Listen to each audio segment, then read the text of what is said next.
On this episode of Team Pilipinas, Filipinasco's striker Bienve Marañon returns the love he felt for Filipinos by becoming one himself. We break down Kiyomi Watanabe's chances in the Tokyo Olympics. Erlene Ando shares her realizations about the magnitude of being in the Olympics. And we showcase the greatest legends of Philippine sports.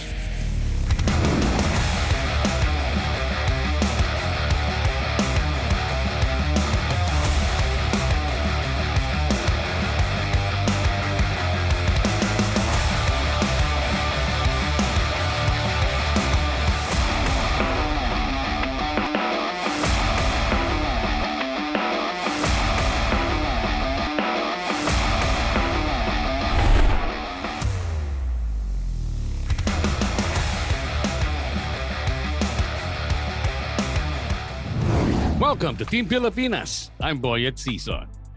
Bienvenido Marañon is the leading scorer in the AFC Cup. For the past 6 years, he has experienced how warm and hospitable Filipinos are, so much so that he has finally become a Filipino himself. Now, we all see an even brighter future for the Philippine Ascals. He spoke with Bill Velasco from Uzbekistan. Good day to you. Bienvenido Marañon. How are you? Hello, amigo. I'm fine. So happy. We finished already our games here in Uzbekistan. Tonight I will go to Spain to fix some of the paper that still I have to fix. And then I go back to Manila. We will start the season there. I hope we can enjoy also in the Philippines. All right. Let's backtrack a little bit. When did you first get interested in football? When I was young, when I was born, all my family or my friend, they play football. So it's easy in Spain to introduce football, because everybody there play football at the early age. So for me, it was very easy in my city. In my place, it was very easy to find a ball, to find a court and play there. So that was very easy for me to start. When did you first think that you would become competitive? When you think about that everybody plays football in your country. Yeah, when I became professional, it was like at the beginning when I was kid, I just play to enjoy, to have fun with my friends. Then I don't care about the rest. When you are very, very young, you don't think about you can be professional, you can get some of the salaries, some money, something for football, But then after 15 years old, 16 years old, that I start to play in a professional club in Real Betis Academy, there was when I feel that maybe football can be my future, So there I changed my mind, I changed my shape, and I start focusing even more in football to learn as soon as possible and try to improve every single year, That happened so far, and I'm very happy and proud that I did this one. When did you first hear about football in the Philippines? Was when Carles de Murga traveled to Philippines, to play there. I was playing with him in Cádiz, in my city in Spain. We was playing together, and after he released he went out. After he left Cádiz, he went to the Philippines, to try out, to check how is everything in the Philippines, how is football in the Philippines. So we are friends in that time. So it was very easy for us to talk about, And then after a few months, when he was in the Philippines, he was talking to me really, really nice about the football in the Philippines. It's a different than in Spain, because in Spain is too professional. It's a highest level, everything is professional, everything is very serious. And in the Philippines, they was starting at that time, And he said it was really good because it's like many years ago in Spain, when they go little by little. So in Spain, they start from that. And Carly showed me all the football pitch, all the building there. That before, when he showed me picture, BGC, where I live right now, there's no many buildings in that time. And now after 6 years and after 8 years that I talk with him, it's amazing how Philippines changed, no?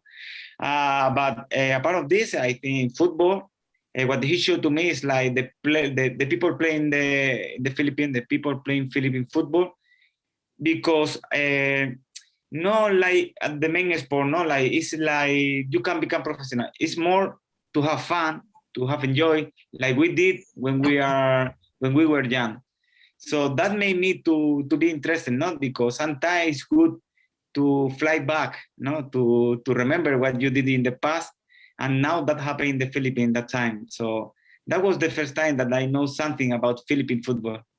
What is it about the Filipino people that made you like it here? Yeah, I love the Filipino people. No, I compare them with the people who live in Spain in my city. In my city, is similar to the Philippine people. No, they are very kind. They are helpful. They give everything to you. They open their arm. They receive you as one more of them. I can say something only good things, no, because what I live in the Philippines, what I have experienced in the Philippines was everything was really good. So far, my experience in the Philippines can be better. No, I enjoy a lot, and I hope I can enjoy for more years. All right, but football, of course, of course that basketball is number one here in the Philippines, right? So how does it feel that football is just starting to get big in this country and you're a part of it? Yeah, everybody know in the Philippines that it's very hard, no, to get basketball from the main sport in the Philippines. But it's okay. Football, I think they don't have to compete against basketball. No, they can do everything apart. No, it's like a different sport that the people can play, or football or basketball. But right now, it's far away from football. No, basketball now is the main sport. Everybody want to play basketball. But I think football right now is improving. It's improving day by day, month by month, year by year. And I think in the near future, everything will be better, and the people will be more interested in football than in basketball. Overall, because I think the Filipino side, no, the Filipino used to be small. It's better to play football for them. Not many people in the Philippines tall to play basketball. In basketball, you need to be tall. To play football, you don't need to be tall. No, you need to be to run, to fight, to improve. No, so you don't need the size, no, to play. And I think right now the people in the federation, the people in ASCA, the people, the owner of the clubs, they are doing very good things. I think they are already doing a very great job, and I think in the near future we will see the change. No, of course, as I told to you before, we don't have to compete against basketball. We have to go in the same way. No, we have to go hand by hand. No, I think it's the proper way to follow. What was it that made you want to become a Filipino citizen? It was very easy, no, but because after a long time in the Philippines, no, I think we have a very great chance, not only to help my club, because we are doing something really good in international competition, in the local competition. I think it's my time to help the country. The best way that I can help the country is playing with us, not doing what I know how to do, no, football in this case. So that decided to me to try to become Filipino, to play for ASCAL, and also I would like to invest my money there. No, it's like I would like to create my life there in the Philippines, to build my house, to create a football academy, to be part of the Philippine football develop, because I think I can help them a lot, because I can bring my knowledge from Spain, my experience from Spain, and I think I can do something great in the Philippines. So all of this make me to decide to try to get the passport, to get naturalized, and be one more of the Filipino. Also because since I arrived there, I feel the love, the respect, and the support of the people. So that made me the life easy, no? And now that made me to decide to be one of them and to be part of the Philippines. No? You've been involved with the ASCALs for quite a while now. What do you see is the future of the national football team here in the Philippines? They are growing a lot. It's like in the league in the Philippines, as I told to you before, the league is growing little by little. But I think ASCAL in this time, I think they are growing so fast.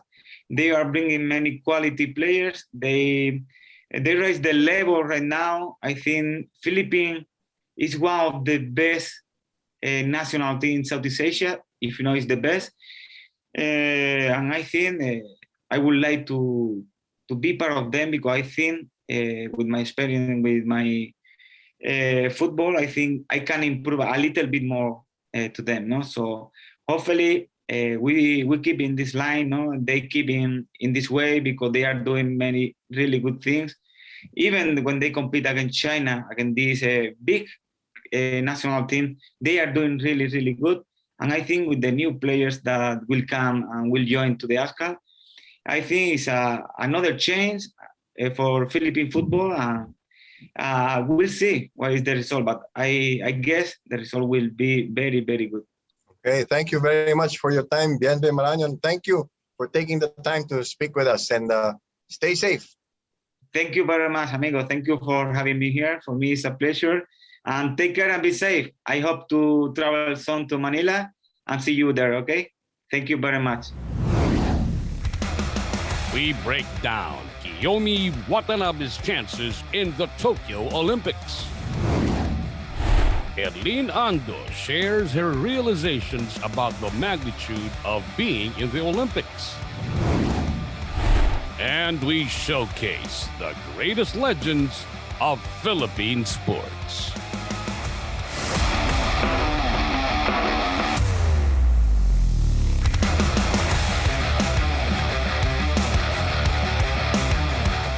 Bahagi na ng buhay nating mga Pilipino ang sports. Mula sa panahon ng unos, sa tamis ng tagumpay, sa kabila ng pagbabago ng buhay, ang Philippine Sports Commission ay patuloy na magigilingkod sa sambayanan at atletang Pilipino.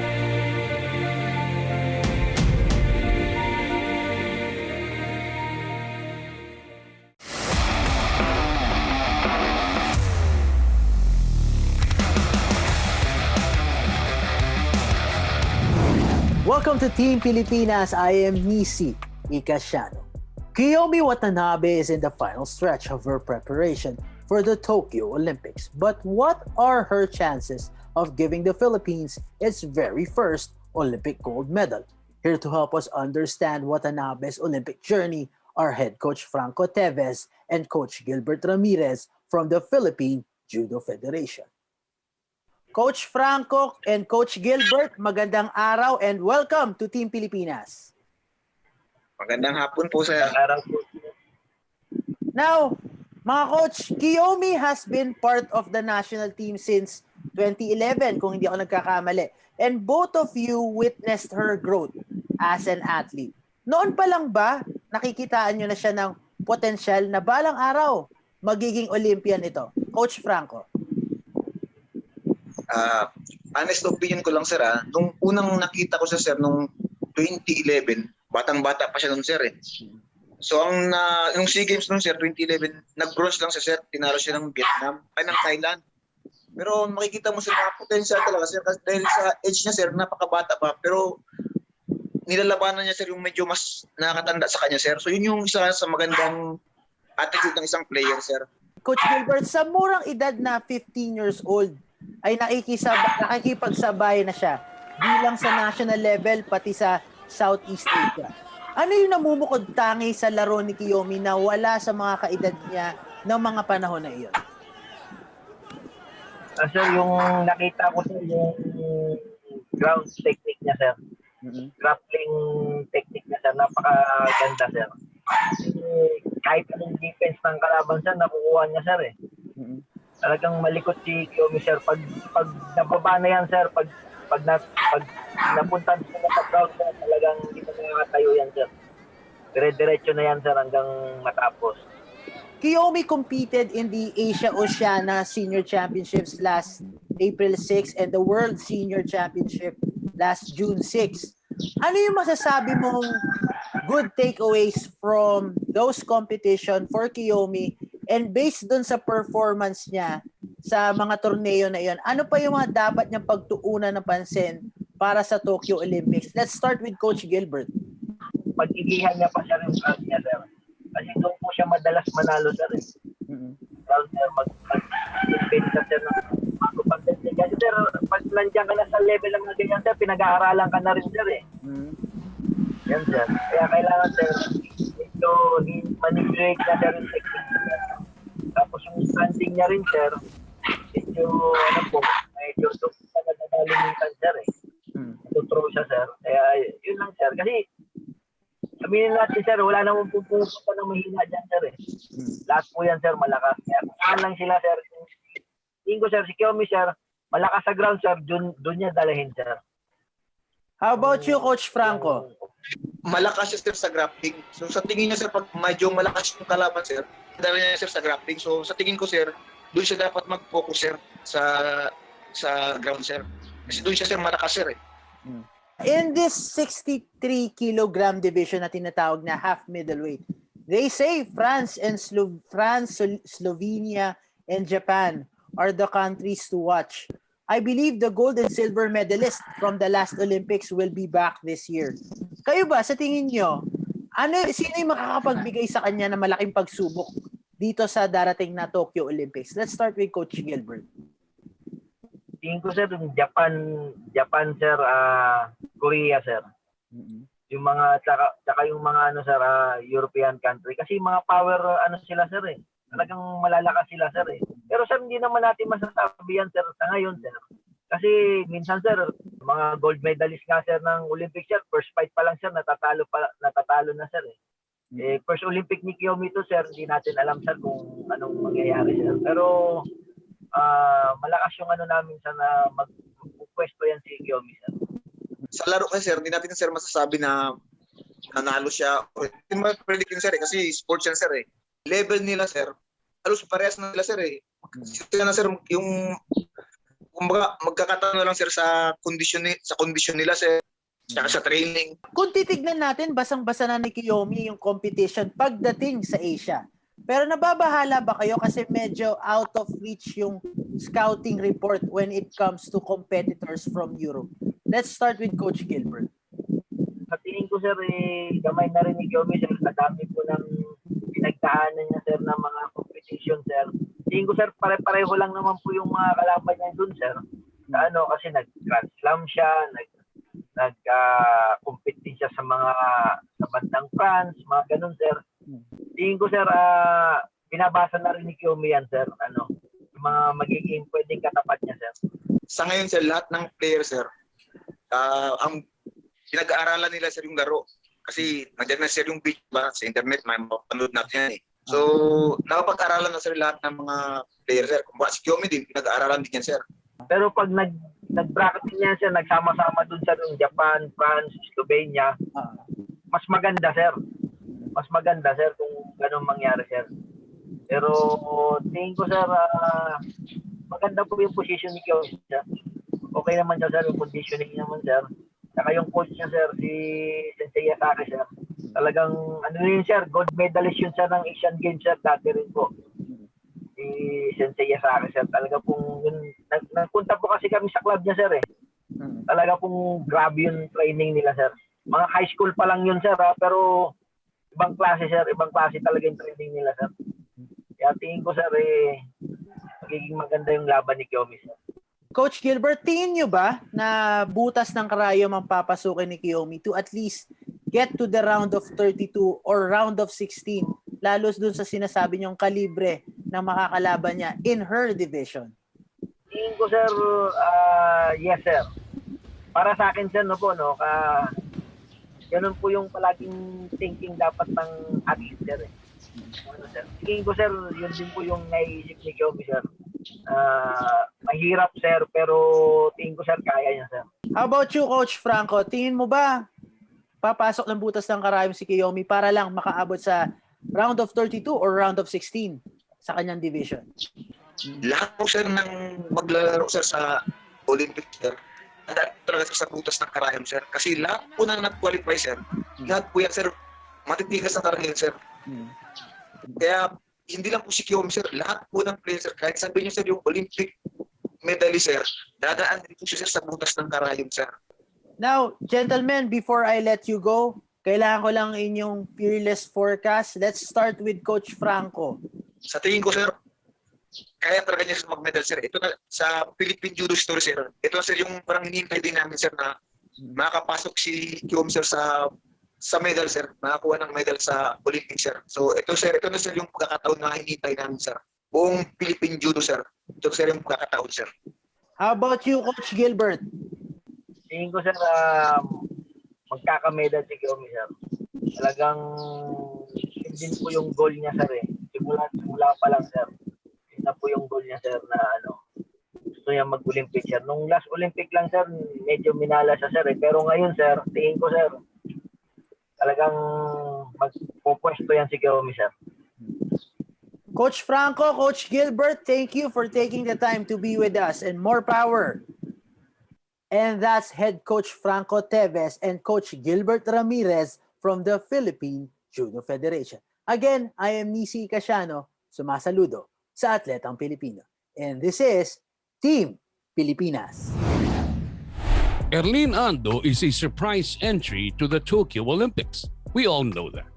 But now, the young Cebuano weightlifter realizes, and pardon the pun, that the weight is on her shoulders. She spoke with Dennis Principe. And we're so lucky to have for the second time dito po sa ating programang Team Pilipinas, Elrin Ando ng sport na weightlifting, Olympian, siyempre. Elrin, champ, magandang araw sa iyo at welcome sa ating program Team Pilipinas. Good morning po, sir. Alright, and Elrin, una, kumustahin muna natin yung ating preparasyon, yung ating readiness, ano? Dahil less than 2 weeks na lang halos, ano? At magsisimula na yung kampanya sa Olympics. Kumusta ka na ngayon? Okay lang din naman, sir. Handang-handa na po, sir. Ready na po sa Olympics, sir. Pagka ganun ba, less than 1 month, Elrin, ano usually yung ginagawa mong paghahanda? Mabigat pa rin ba? Or paano ba usually ang preparasyon ng isang weightlifter sa mga ganitong kalaking international competitions? Yung pagdandahan po ng pag-improve sa mga buhat po, sir, yung mga attempts na kailangan doon, pinaka-importante na mga kailangan doon gawin para sa Olympic po, sir. Matanong ko lang, alam mo, iba-iba naman yung preparations ng bawat sport, eh, no? Like, ako, talagang gamay na gamay ko yung boxing. Usually, ang preparation ng isang boksingero sa isang laban, 2 months, ano? Sa inyo ba, sa weightlifting, paano ba usually magpe-prepare kayo sa isang competition? Gaano katagal at gaano kadalas? Dapat may 3 months po yung preparation para sa laro po, sir. Kasi pag 1 month na lang yung preparation, kasi parang kulang talaga sa preparation, sir. Depende pag ibang atleta na mabilis lang makapag-recover. Kasi yung sa akin din, kagagaling ko lang din naglaro sa Uzbek. Tapos yung pag-qualify ko sa Olympic, parang 1 month to go na lang po yung 40 days ba yun na before ako na-qualify sa Olympic. Tapos yung preparation ko, parang 40 days lang po na nakapag-prepare ako. Tapos dandahan lang talaga ako nakapag-recover, sir. Tinulungan ako ng mga coaches ko na babot yung mga tips ko na kinakailangan ko sa Olympic po. Pero yung ganito, sabi mo nga, kulang ka eh, no? Dahil 1 month before mo lang nalaman, bago yung Olympics, usual preparations ninyo is 3 months, ano? Pero sa iba, honestly speaking, after Uzbekistan, may feeling ka na ba? Or meron ka na bang alam na talagang papasok ka ng Olympics? Ano po, sir, parang after ng game ko doon sa Uzbekistan, sir, yung president po namin nag-call sa akin na nag-congrats po siya sa akin. Tapos yun, nag-motivate siya sa akin. Tapos yung pagkakala din namin, sir, na yung pag-qualify ko sa Olympic na malayo po talaga ako, sir. Kasi yung dati yung last tingin namin sa ranking, sir, kasi ang layo ko din. Tapos yun ang expect namin na 2024 na lang po kami maglaro sa Olympic. Kasi malaki yung chance sa 2024 sir, kaysa ngayon na Olympics. Tapos pagdating sa yung qualifying sir, na bigla na lang po ako na qualify sa Olympic na pasok. So in a way, meron ka na rin konting idea na 2020 posible pa rin or yung 2020 Tokyo Olympics na yung sinabi nila sa akin sir na malayo daw ako sa ganyan. Walang chance po na qualify sa Olympic. Tapos yung inisip ko din, hindi na din ako nag-expect na makapasok sa Olympic sir. Tapos naswertehan po nakapasok sa Olympic po. So don't you think malaking challenge sa'yo kasi sabi mo nga 1 month na lang yung kailangan mo or yung natitirang preparations. Kasi yung preparations sir, kunting-kunti na lang po. Tapos dandahan na lang po na yung pagsisikap na lang po yung kinakailangan sir, yung pag-motivate, paano gawin yun sa training, paano buhatin yung barbell, ganyan po sir. Pero hindi ba malaking bagay din na bago ito, nag-Uzbekistan ka, although malapit, hindi ba pwede yung mga ganun sa weightlifting, parang carry over na kung ano yung naging preparations mo dun sa laban na yun, itutuloy mo na lang? Or sa weightlifting ba, kailangan talaga bagong preparations para sa isang... Yun na lang po yung ginawa ko sir, yung preparation ko sa Uzbek. Parang kinontinue ko na lang po papuntang Olympic po sir.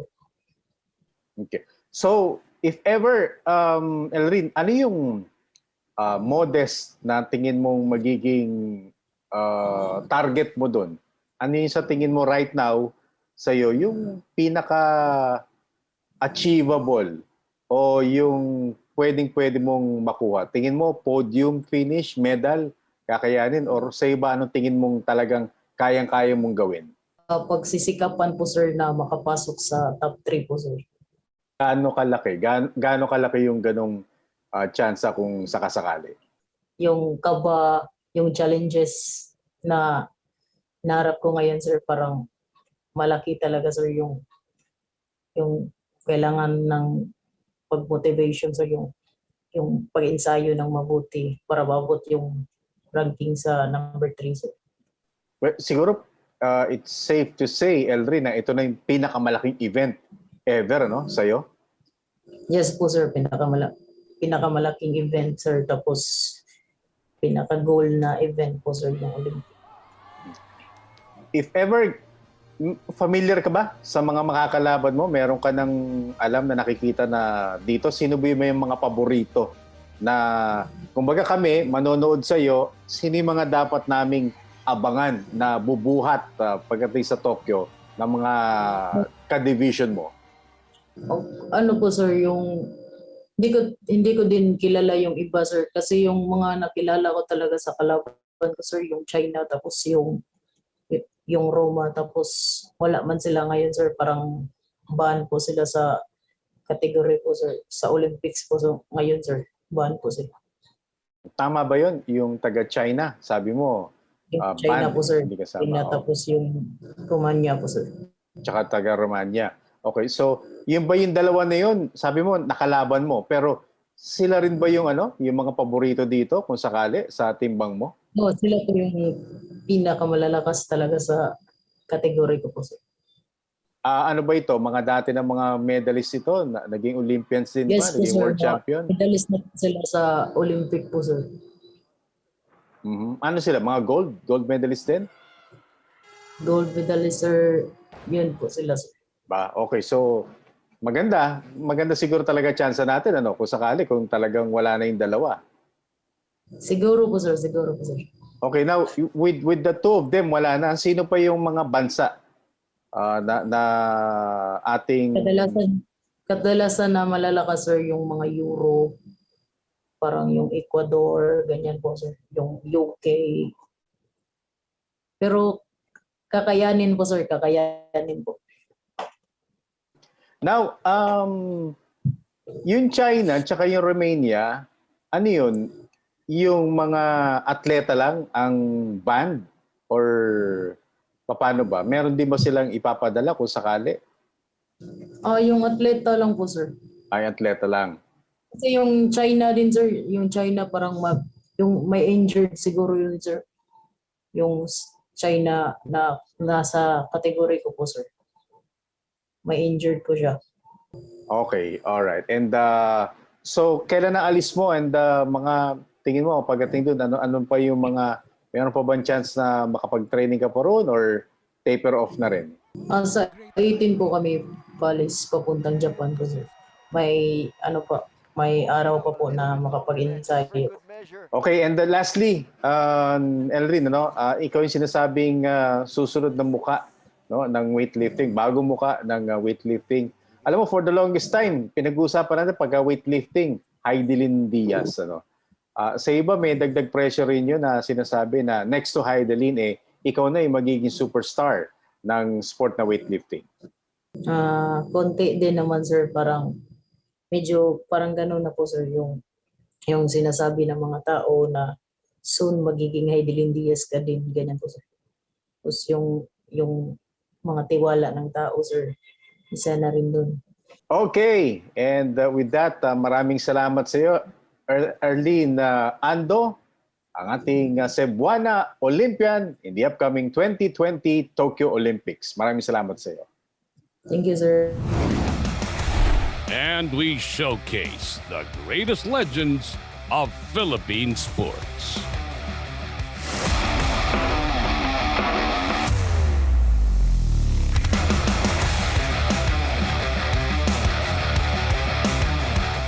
Bahagi na ng buhay nating mga Pilipino ang sports. Mula sa panahon ng unos, sa tamis ng tagumpay, sa kabila ng pagbabago ng buhay, ang Philippine Sports Commission ay patuloy na maglilingkod sa sambayanan at atletang Pilipino.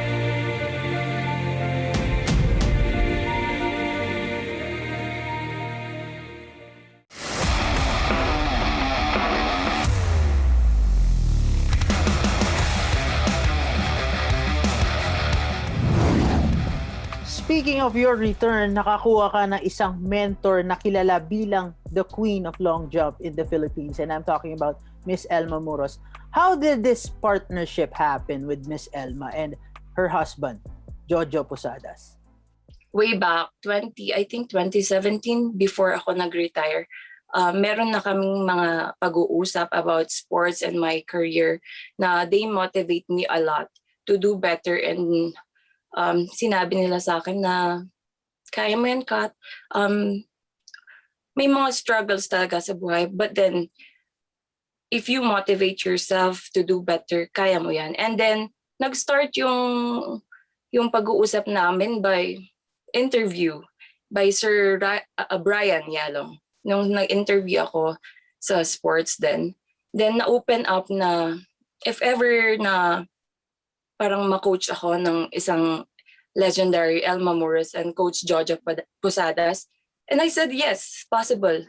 Gustong-gusto ko na maturuan nila ako kasi iba yung yung achievement nila. So why not, di ba po? Yan. How do you feel that you have someone like Elma Muros in your corner, lalo na isa rin siyang magulang? Sa totoo lang, for now, very motivated ako na mag-training dahil sa kanila. Mas yung determination ko mas mataas compared dati na hindi ganun yung kataas yung support na nabibigay sa akin. For now kasi, yung mga words nila sa akin and then yung mga workouts na binibigay nila, talagang ginagawa ko and tinatanggap ko siya ng buong puso talaga.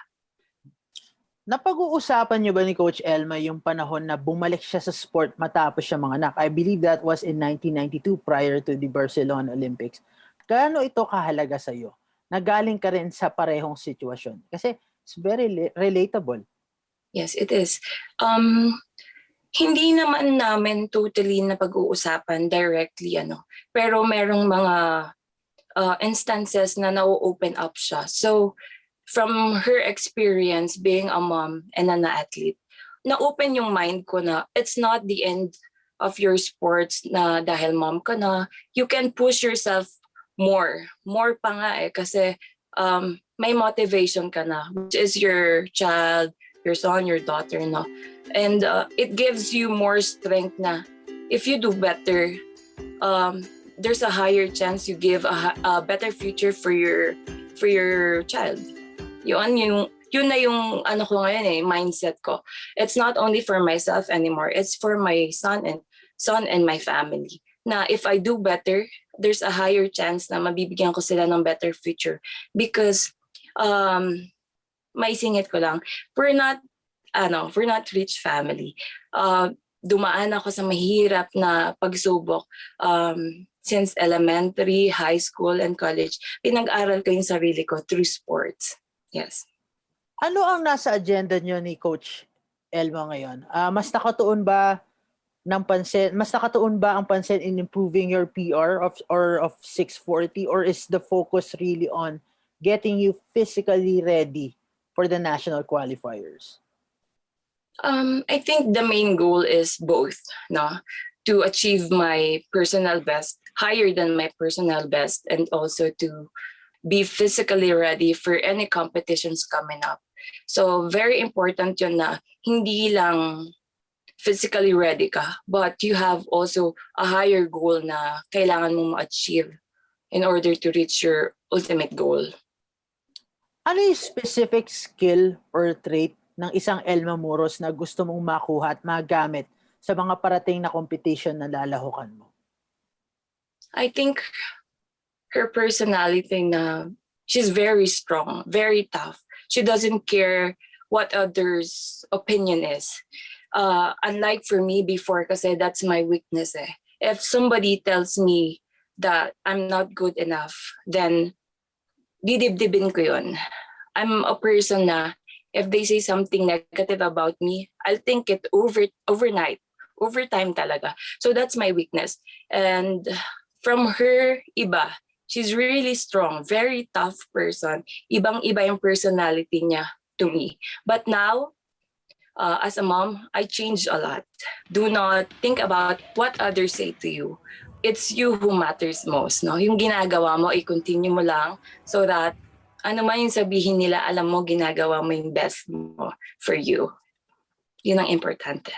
People see it as a passing of the torch scenario between you and Coach Elma. How do you treat this notion?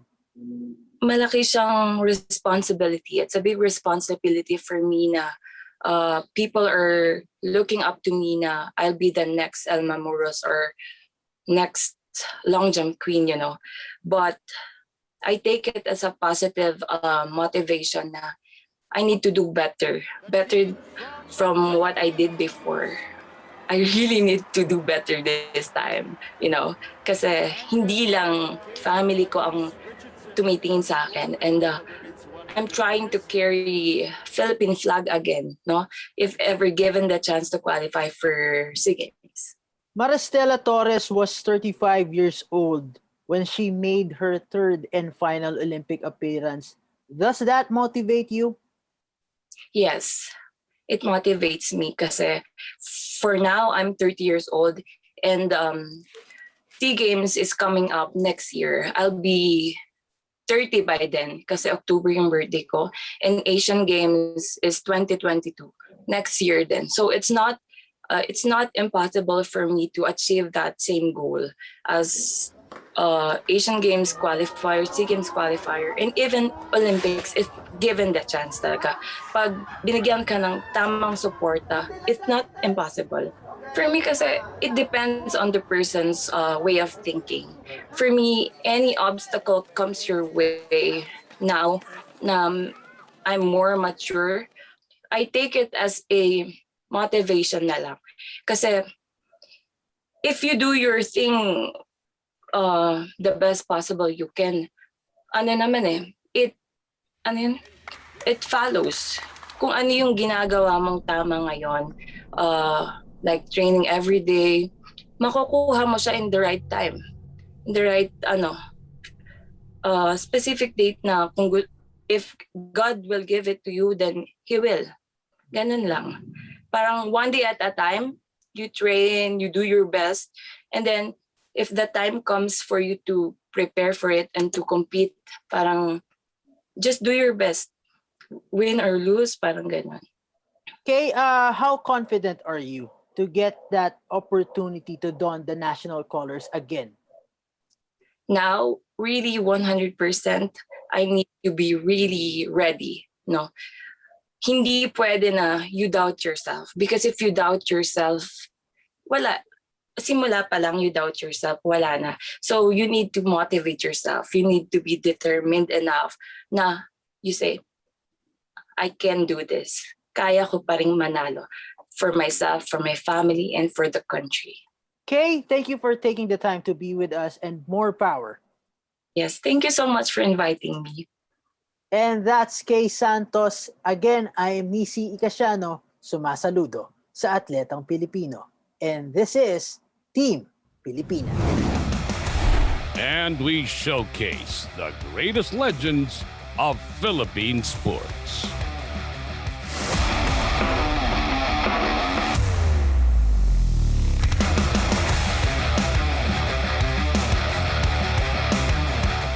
Bahagi na ng buhay nating mga Pilipino ang sports.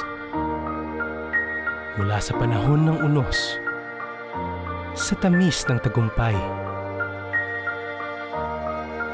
sa kabila ng pagbabago ng buhay, ang Philippine Sports Commission ay patuloy na maglilingkod sa sambayanan at atletang Pilipino.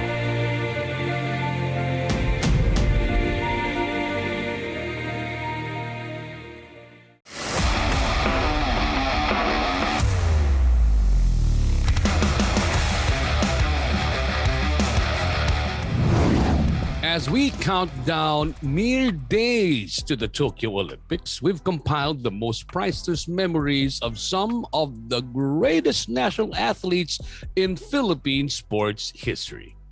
Here they are. For over 50 years, Eugene Torres blazed the trail for chess players in the Philippines and Asia. It all started very early for him in a family of very competitive players. Before I reached the 10 years old, I even played in the National Junior Championship in 1960. And I think I was only 9 years old, going 10. But unfortunately, the next 7 or 8 years, there were no longer National Junior.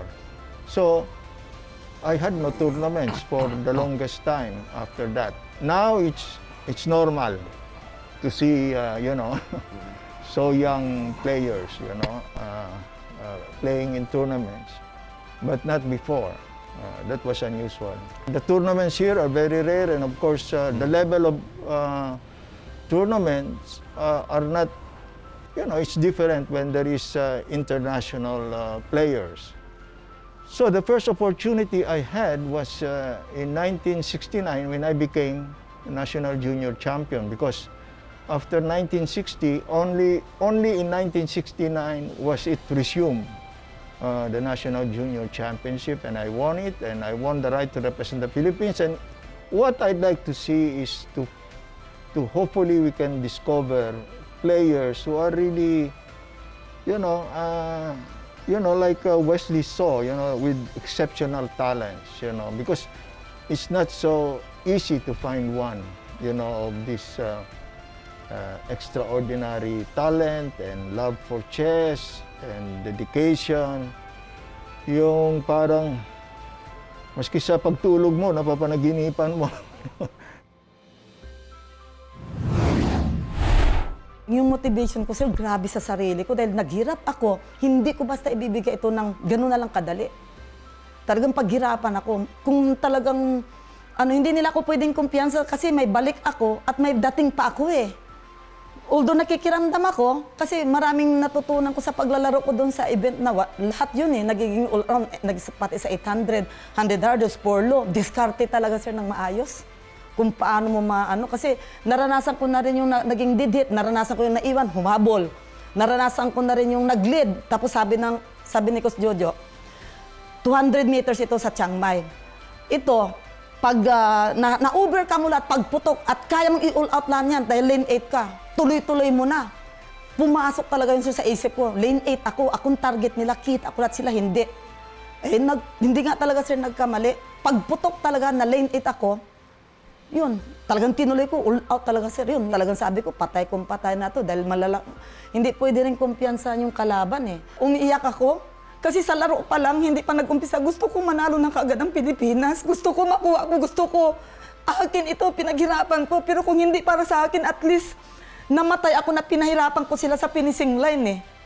Ang sarap ng feeling na ginagano na at na ilalagay yung kamay mo sa dibdib, kumakanta ka, naiyak ka na kasi dugo at pawis, taon na pinaghirapan, pinag-insayuhan, napakahirap, ang sarap. Kaya kung pwede lang ibalik ang nakaraan, ito, history na lang to eh. Kwento na lang ito eh. Sa mga kabataan, sir, gusto ko yung attitude ni Lydia, ni Elma, ni Del Prado. Mataapang sila. Hindi basta sumusuko, hindi talaga basta ibibigay ng ganun-ganun na lang. Kailangan talaga sulitin mo na kasi hindi mo sabi every year pumapalit ang kalaban, ikaw patanda, sila pabata ng pabata, patanda ka ng patanda. Kaya nga napaaga akong retire kasi sir, 34, ang kalaban ko 16, 18. Tapos sabi mo, oh, Mama Ima, we still the same strong, ha? But sabi ko, anyway, this is my last and I will retire. I have nothing to prove anymore, sabi ko sa kanila. A few months before the SEA Games, I had a competition in Korea, which I actually lost that. I didn't place, and it was kind of baptism by fire. You know, it was my first sambo competition overseas representing the country, and I lost in Korea, and I was like, oh my gosh, this is 2 months before the SEA Games and I got eliminated, and it was kind of a big wake-up call, and I realized that this is not, there are similarities to MMA, but it's much more point-based, and there are a lot of adjustments that I had to make. So after I didn't do well at that competition, I really, focused on what I needed to change to do well in the SEA Games, and it was kind of like a not a crash course, but all in, just every day training really, really hard, learning as much judo, and just focusing purely on sambo from that competition in Korea all the way up until the SEA Games, and the hard work, everything paid off because placed gold, won gold in the SEA Games, and it was definitely an amazing experience. I stopped shooting pistol noong 99. I started noong 83. Siguro through the years na rin na tagal ko na into pistol. I got married that year, 99. So sabi ko, let's try something else. And sinasabi rin ng mga friends ko, no, let's try something different, no, sa Olympics. Kasi iba talaga ang pag sinabing Olympian ka, an Olympic experience, representing your country, recognized by the country. So I tried it in 99. I shot shotgun for 8 years. Kumbaga, it's a perfection game. Since Olympic event siya, talagang may world record na hinahabol. And luckily, I was fortunate enough to excel also, no? Kaya dito ko nga na-experience yung Olympics ko, which is in 2004 sa Greece. Doon ako nag-participate nung anniversary, no, where it all started. So I was lucky to be part of that Olympic Games in 2004. Yun, experience lang ng opening ceremony as yun, athletes ng different countries walked around the oval and being introduced. So kakaiba talaga. The Philippines hosted the 1975 Bowling World Cup at Astro Bowl Magallanes. And I was 18. That's my first time that Bowling World Cup kasi you have to be a national champion. You just don't go there and join. You have to be the best among the men, and then you have to be, if you're a girl, among the women. So I joined the national elimination for the Bowling World Cup when I was 18, and I came in second to Oleong Tauco. If I had won at that time, I would have played my first World Cup in the Philippines. But unfortunately, I came in second. And the following year, I joined the eliminations, and it was a good year because I was the national champion of the Philippine Bowling Congress, Philippine Open, and then I won the eliminations for the World Cup, and I won the Asian Championships all in the same year, parang Grand Slam. It's the first time that someone achieved the rare Grand Slam in bowling. So that was the turning point in my career when I got to represent the country at 19 at the Bowling World Cup held in Tehran, Iran. Awesome. Really, just that's the best gift, I think, experience for an athlete to have is to compete in front of the home territory, because the support, it's just wild, and the energy is so, you know, your hair just stands up. And especially with a sport like swimming, that it's not like basketball that enjoys a lot of fans and people come watch them. You don't get any of that, and the stadiums are rarely packed. So just having, seeing all that and then hearing them chant our names was just surreal. Really, it's one of the best. I'm so blessed to have been able to participate in those SEA Games in particular. And that's this week's episode of Team Pilipinas. I'm Boyet Cesar. Catch us next Saturday at 4 o'clock p.m. exclusively here on PTV. Para sa Bayan. And always remember, we are all on the same team. We are all Team Pilipinas. See you all next week.